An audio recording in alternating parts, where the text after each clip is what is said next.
Gold prices spike on U.S. election count as Trump-Biden uncertainty whips financial markets. Gold prices whipsawed sharply Wednesday morning, almost erasing the week's previous 2% gain before rallying back above $1,910 per ounce as vote counting continued in 2020's hotly contested U.S. presidential election.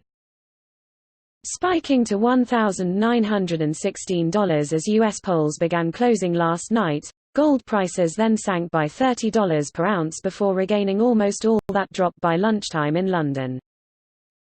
Global financial markets also echoed but lagged the dramatic action when current White House incumbent Donald Trump won the 2016 election against Hillary Clinton, as challenger Joe Biden edged ahead in both the popular vote and electoral college for the presidency, but the all-important Senate looked to be held by the Republicans.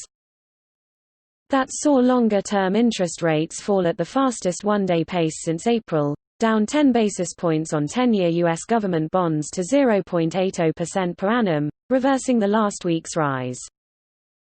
But European equities then turned a 1.2% drop into a 1.1% gain, and S&P futures jumped to predict a 1.3% rise at today's New York Open, more than reversing their overnight drop.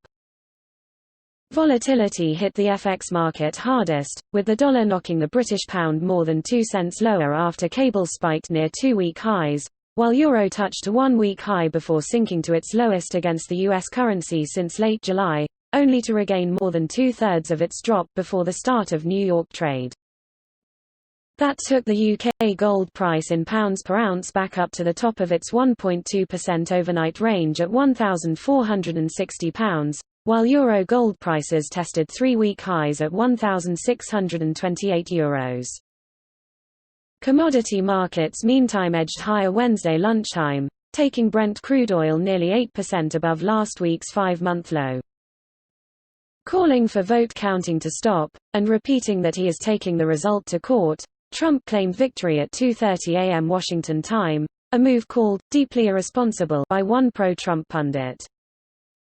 "Millions and millions of people voted for us," said Trump, "but a very sad group of people is trying to disenfranchise that group of people, and we will not stand for it." Pre-election, a blue wave was seen to be the most risk-friendly outcome, says Holger Chapitz at Germany's Welt newspaper, referring to stock market shares and corporate bonds. Now, the presidential election could still go either way, but markets not overly concerned. Customers of UK gambling exchange Betfair had Biden as the favourite at 3/10 as New York's financial markets opened, with odds offered on a Trump victory lengthening fast to 7/2.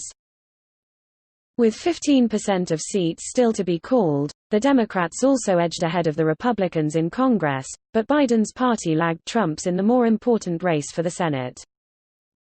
With the Republicans looking increasingly likely to hold the Senate, says brokerage StoneX's Rona O'Connell, Treasuries have surged, in price, on expectations of a reduced stimulus package, with more wrangling and potentially drawn-out negotiations on the cards. Despite that rise in T-bond prices pushing interest rates lower, gold eased overnight but remains mired in its range, O'Connell says, and it's likely to stay that way until we have clarity. The confidence that market participants had earlier about a clear result is slipping, said Harshal Barrett, senior research consultant for South Asia at Metals Focus.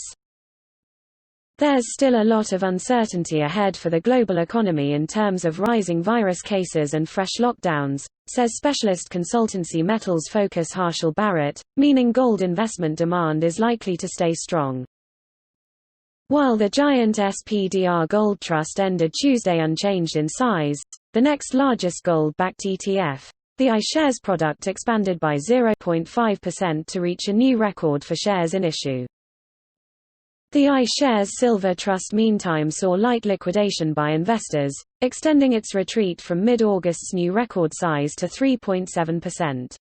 Silver prices today tracked gold higher, lower and higher once more, nearing last night's one-week highs above $24 per ounce.